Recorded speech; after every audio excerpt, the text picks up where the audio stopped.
नमस्कार आणि गंगा एज्युकेशनमध्ये आपलं पुन्हा एकदा हार्दिक स्वागत आहे. या प्लॅटफॉर्मवर तुम्हाला विधी क्षेत्रातील महत्त्वाचे विषय, कायद्यांशी संबंधित स्पर्धा परीक्षांची तयारी, महत्त्वपूर्ण कायदेशीर तथ्य आणि विधीचा इतिहास याविषयी सुस्पष्ट आणि शिस्तबद्ध मार्गदर्शन मिळेल. आजच्या व्हिडिओमध्ये भारतीय न्याय संहिता 2023च्या कलम 93 ते 99 वरती चर्चा करू. नमस्कार, गंगा एज्युकेशनमध्ये आपल्या सर्वांचं स्वागत आहे. आज आपण भारतीय न्याय संहिता 2023 मधल्या एका अत्यंत महत्त्वाच्या कलमावर म्हणजेच कलम 93 वर सविस्तर चर्चा करणार आहोत. आता विचार करा, समजा एखाद्या पालकाने आपल्या मुलाला कुठेतरी सोडून दिलं, तर काय हे प्रत्येक वेळी गुन्हाच ठरेल? बरं, या प्रश्नाचं उत्तर इतकं सोपं नाहीये. ते अवलंबून आहे कायद्यातल्या एका खूप महत्त्वाच्या गोष्टीवर, आणि ती म्हणजे इरादा. चला तर मग हा नेमका काय प्रकार आहे ते समजून घेऊया. ठीक आहे, तर याबद्दल कायदा नक्की काय सांगतो पाहूया. कलम 93. आज आपण भारतीय न्याय संहिता 2023च्या कलम 93 बद्दल सविस्तरपणे बोलणार आहोत. हे कलम मुलांच्या संरक्षणाशी थेट संबंधित आहे, त्यामुळे ते समजून घेणं खूप गरजेचं आहे. बघा, कायद्याची भाषा थोडी क्लिष्ट वाटू शकते, पण सोप्या शब्दांत सांगायचं झालं तर हे कलम त्या पालकांना किंवा काळजीवाहकांना जबाबदार धरतं जे आपल्या 12 वर्षांपेक्षा कमी वयाच्या मुलाला कायमचं सोडून देण्याच्या हेतूने कुठेही एकटं टाकतात. इथं उघड्यावर टाकणे याचा अर्थ मुलाला अशा परिस्थितीत ठेवणं जिथे त्याला धोका निर्माण होऊ शकतो किंवा त्याची काळजी घ्यायला कोणीही नसतं. या कायद्याचा मुख्य उद्देशच आहे की अशा निरागस मुलांचं संरक्षण व्हावं. आता बघा, कोणताही गुन्हा सिद्ध करण्यासाठी काही गोष्टी सिद्ध कराव्या लागतात. त्यांना आपण आवश्यक घटक किंवा इन्ग्रीडियंट्स म्हणू शकतो. चला तर मग हे घटक एक एक करून पाहूया. या कलमाअंतर्गत गुन्हा सिद्ध करण्यासाठी फिर्यादी पक्षाला 4 मुख्य गोष्टी सिद्ध कराव्या लागतात. पहिला, आरोपी कोण आहे. दुसरा, मुलाचं वय काय आहे. तिसरा, नक्की कृती काय झाली. आणि सगळ्यात महत्त्वाचं, चौथा, त्या कृतीमागे इरादा काय होता. पहिला घटक आहे आरोपी. या कलमानुसार फक्त मुलाचे आईवडीलच नाही, तर ज्या व्यक्तीवर मुलाची काळजी घेण्याची जबाबदारी आहे ती कोणतीही व्यक्ती आरोपी असू शकते. म्हणजे यात दत्तक पालक आले, कायदेशीर पालक आले किंवा इतर कोणीही ज्यांच्यावर मुलाच्या संगोपनाची जबाबदारी सोपवली आहे, त्या सर्वांचा समावेश होतो. दुसरा आणि अगदी स्पष्ट घटक आहे मुलाचं वय. कायद्यानुसार मुलाचं वय हे 12 वर्षांपेक्षा कमी असायला हवं. यामागचं कारण अगदी सोपं आहे. या वयाची मुलं स्वतःचं संरक्षण करण्यासाठी खूपच लहान आणि असहाय असतात. तिसरा घटक आहे कृती. म्हणजे आरोपीने मुलाला कुठंतरी उघड्यावर टाकलं किंवा सोडून दिलं पाहिजे. आता कायद्याच्या भाषेत याचा अर्थ काय? तर याचा अर्थ मुलाला अशा स्थितीत ठेवणं जिथे त्याला शारीरिक इजा पोहोचू शकते किंवा त्याची काळजी घेण्यासाठी कोणीच उपस्थित नाही. उदाहरणार्थ, एखाद्या मुलाला निर्जन रस्त्यावर किंवा अशा धोकादायक ठिकाणी एकटं सोडून देणं. आणि आता येतो सर्वात महत्त्वाचा घटक, चौथा घटक, इरादा, ज्याला आपण मेन्स रिया म्हणतो. हे सिद्ध होणं खूप गरजेचं आहे की आरोपीचा हेतू मुलाला कायमस्वरूपी पूर्णपणे सोडून देण्याचा होता. समजा मुलाला काही काळासाठी एखाद्या सुरक्षित ठिकाणी सोडलं असेल, जसं की शाळेत किंवा नातेवाईकांकडे, तर ते ह्या कलमाखाली गुन्हा ठरणार नाही. इरादा हा कायमचा सोडून देण्याचाच हवा. जर कोणी ह्या कलमाअंतर्गत दोषी आढळलं तर त्याला 7 वर्षांपर्यंत तुरुंगवास, दंड किंवा दोन्ही शिक्षा होऊ शकतात. चला, आता हे पाहूया की प्रत्यक्ष कोर्टमध्ये हे कलम कसं लागू होतं आणि खऱ्या आयुष्यातील प्रकरणांमध्ये याचा अर्थ कसा लावला जातो. एक साधं पण स्पष्ट उदाहरण घेऊया. समजा एक वडील आपल्या 6 वर्षांच्या मुलाला गर्दीच्या बस स्टेशनवर सोडून देतात आणि त्यांचा इरादा असा आहे की पुन्हा कधीच परत यायचं नाही. आता इथे बघा, सगळे घटक पूर्ण होतात. आरोपी वडील आहेत, मुलाचं वय 6 वर्षे आहे, त्याला बस स्टेशनवर सोडून देण्याची कृती झाली आहे आणि महत्त्वाचं म्हणजे कायमचं सोडून देण्याचा इरादा आहे. हे कलम 93 अंतर्गत एक अगदी स्पष्ट प्रकरण आहे. ह्या संदर्भात एक खूप महत्त्वाचा खटला आहे, क्वीन एम्प्रेस विरुद्ध रामदास 1885चा. ह्या केसमध्ये न्यायालयाने एक महत्त्वाचा सिद्धांत मांडला.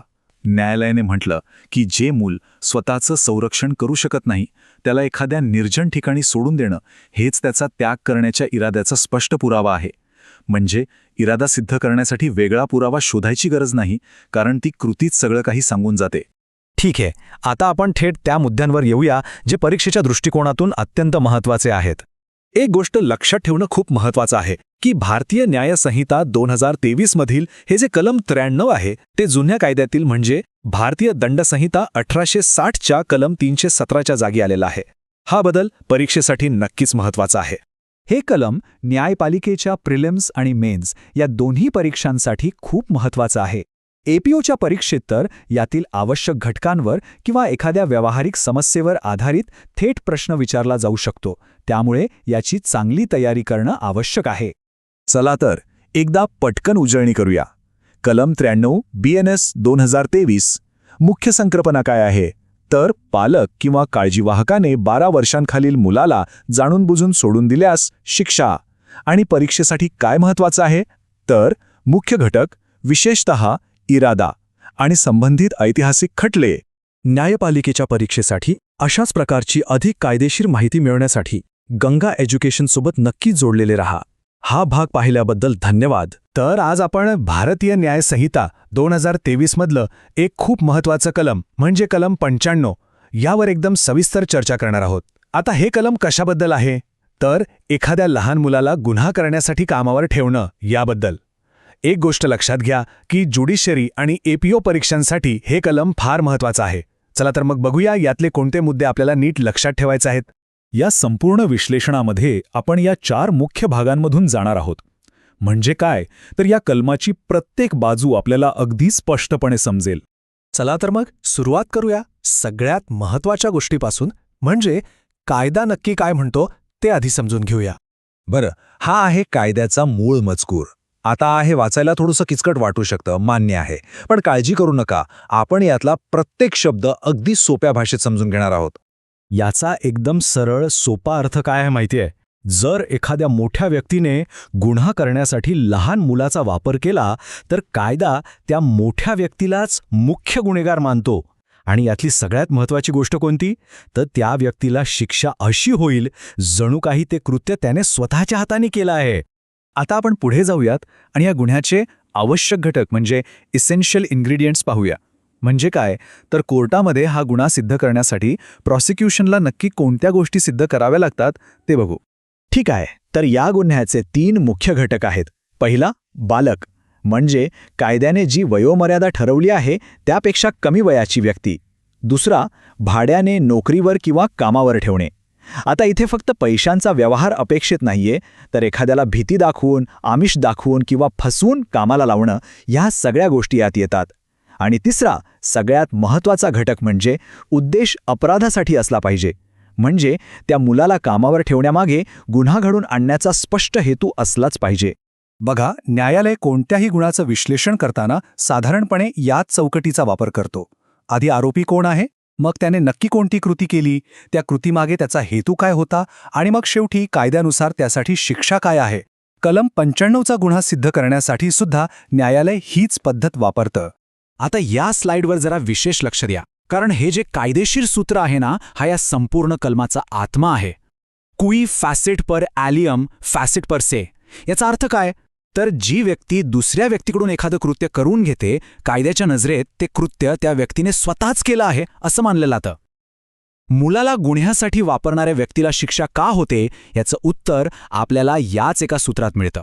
चला, आत्तापर्यंत आपण जी थेअरी बघितली ती आता प्रत्यक्ष व्यवहारात कशी लागू होते हे पाहूया. म्हणजे ही संकल्पना आणखी स्पष्ट होईल. चला, एक अशी परिस्थिती इमॅजिन करूया जी आपण अनेकदा बातम्यांमध्ये ऐकतो किंवा आपल्या आजूबाजूला पाहतो. त्यातून हे कलम अजून चांगले समजून घेऊया. आता हे उदाहरण बघा. टोळीच्या प्रमुखाने मुलाला फक्त गुन्हा करायला सांगितला यासाठी तो कलम 95 खाली दोषी आहेच. पण जेव्हा तो मुलगा जाऊन खरोखर मोबाईल चोरतो तेव्हा त्या चोरीच्या गुन्ह्यासाठी सुद्धा तो प्रमुखच जबाबदार धरला जातो. का?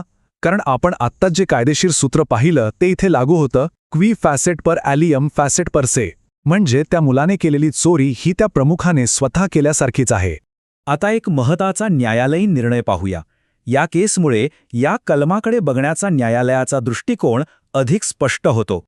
या महत्त्वाच्या केसमध्ये कोर्टाने अगदी स्पष्टपणे सांगितलं की मुलांचा गुन्हेगारी कृत्यांसाठी एक साधन किंवा हत्यार म्हणून वापर करणं हा अत्यंत गंभीर गुन्हा आहे.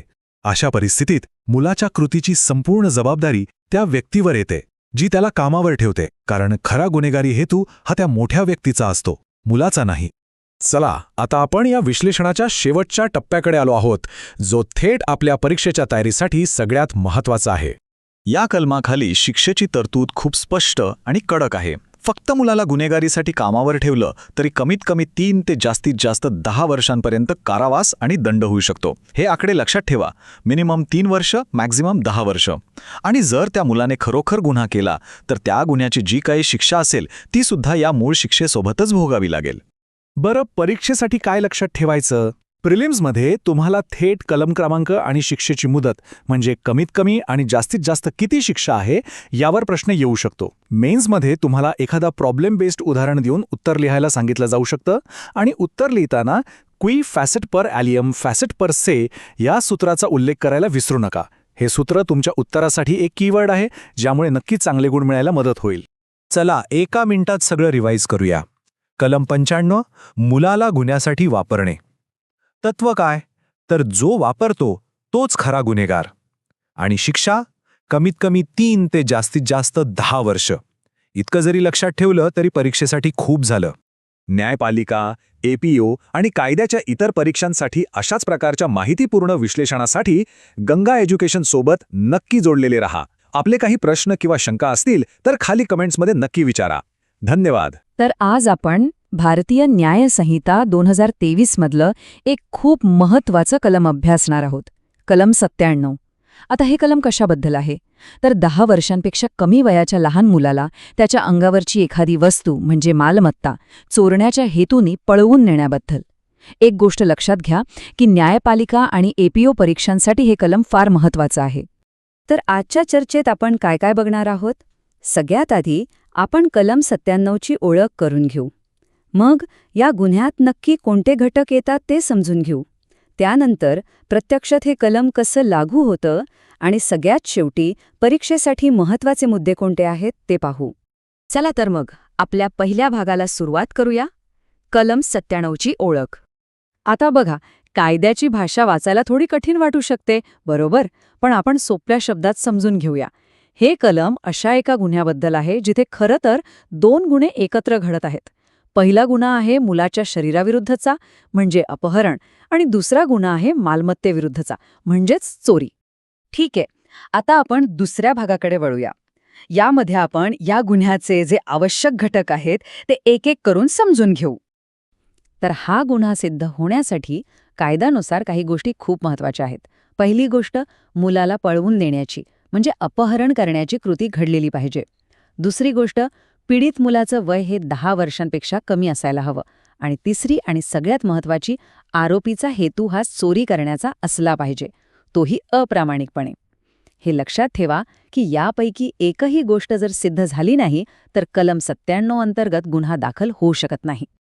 आणि बघा, न्यायालय सुद्धा नेमकं हेच करतं.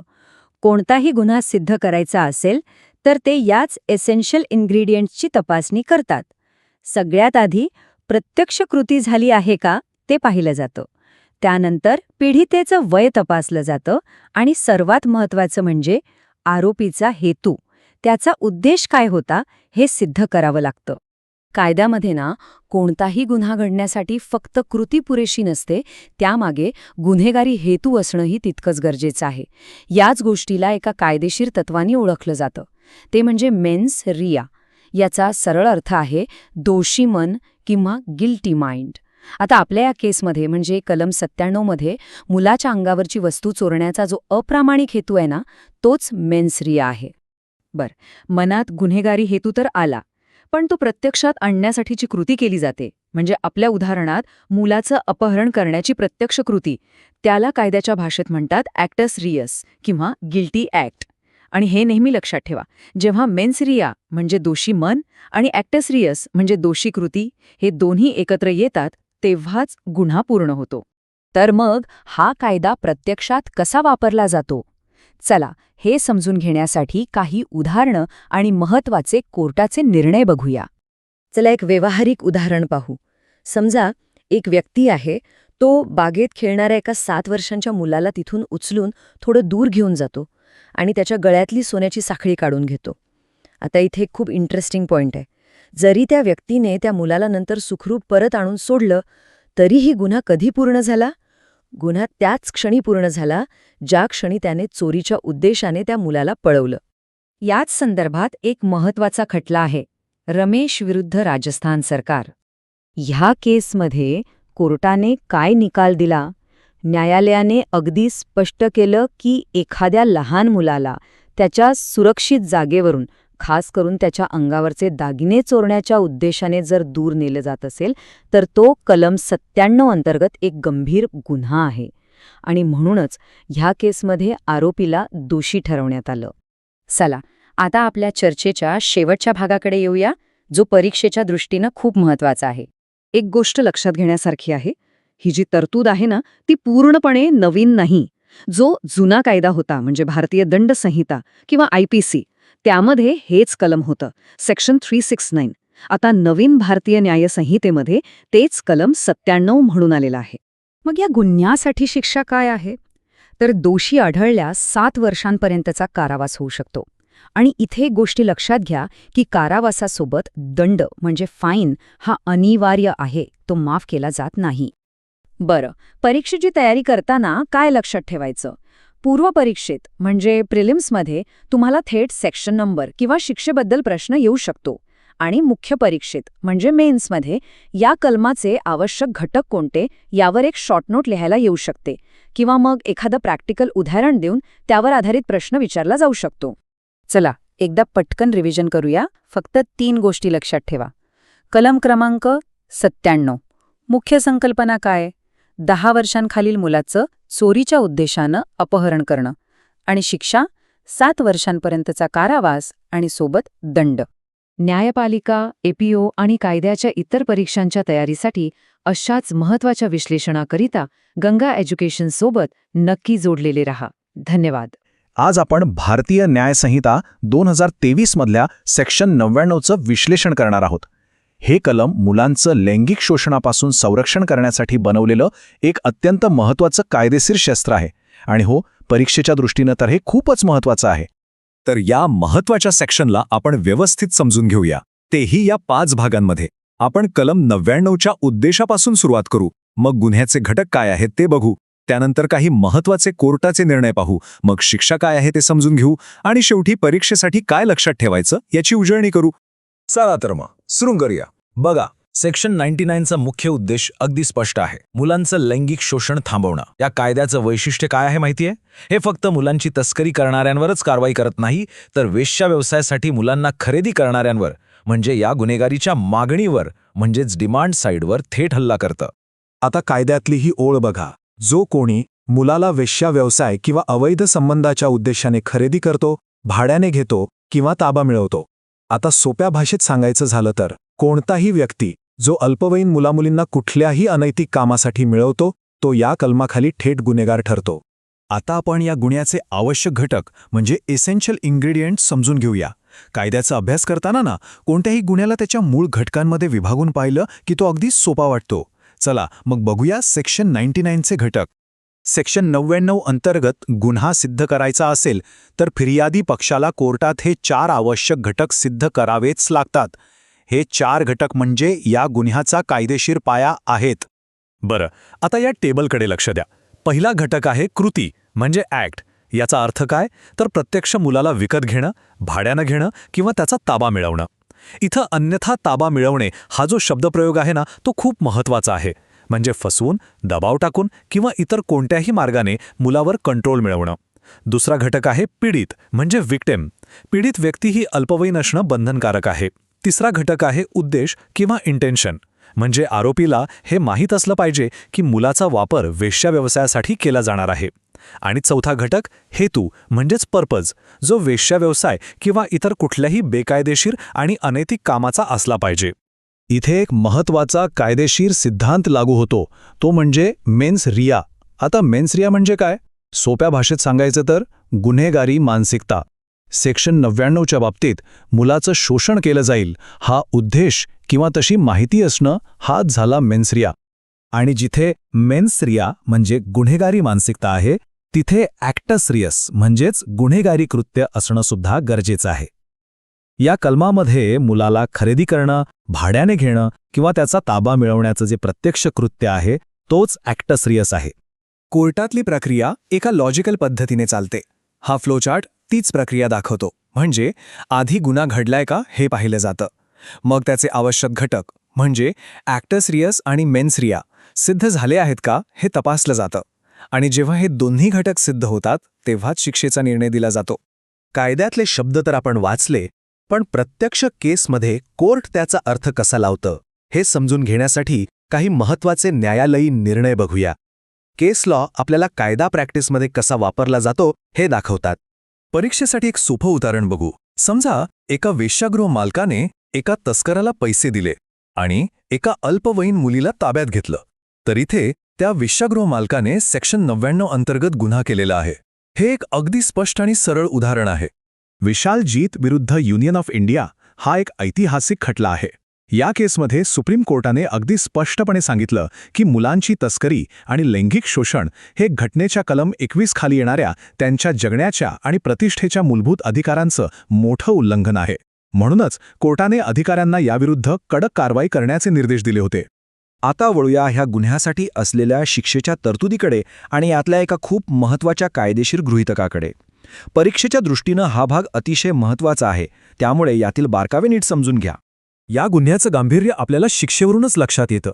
सेक्शन 99 अंतर्गत कमीत कमी 7 वर्षांच्या तुरुंगवासाची शिक्षा आहे. ही खरंच एक कठोर शिक्षा आहे जी अशा गुन्हेगारांना रोखण्यासाठी आवश्यकच आहे. या टेबलमध्ये शिक्षेची पूर्ण माहिती दिली आहे. या गुन्ह्यासाठी कमीत कमी 7 वर्ष आणि जास्तीत जास्त 14 वर्षांपर्यंतच्या तुरुंगवासाची शिक्षा आहे. आणि सोबतच दंडाचीही तरतूद आहे जी गुन्ह्याची तीव्रता बघून कोर्ट ठरवतं. आता या सेक्शनमधल्या एका सर्वात इंटरेस्टिंग आणि महत्त्वाच्या तरतुदीकडे येऊया. ती म्हणजे स्पष्टीकरण 1.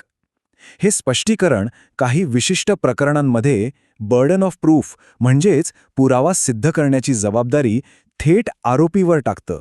याला कायद्याच्या भाषेत प्रिझम्प्शिओ ज्युरिस म्हणतात, म्हणजे कायद्याने स्थापित केलेलं गृहीतक. सामान्यपणे काय होतं, फिर्यादी पक्षाला गुन्हा सिद्ध करावा लागतो. पण स्पष्टीकरण 1 मुळे जर एखादी वेश्या किंवा वेश्यागृह चालवणारी व्यक्ती 18 वर्षांखालील मुलीला ताब्यात घेते, तर कोर्ट असं गृहीत धरतं की तिचा उद्देश वेश्या व्यवसायाचाच होता.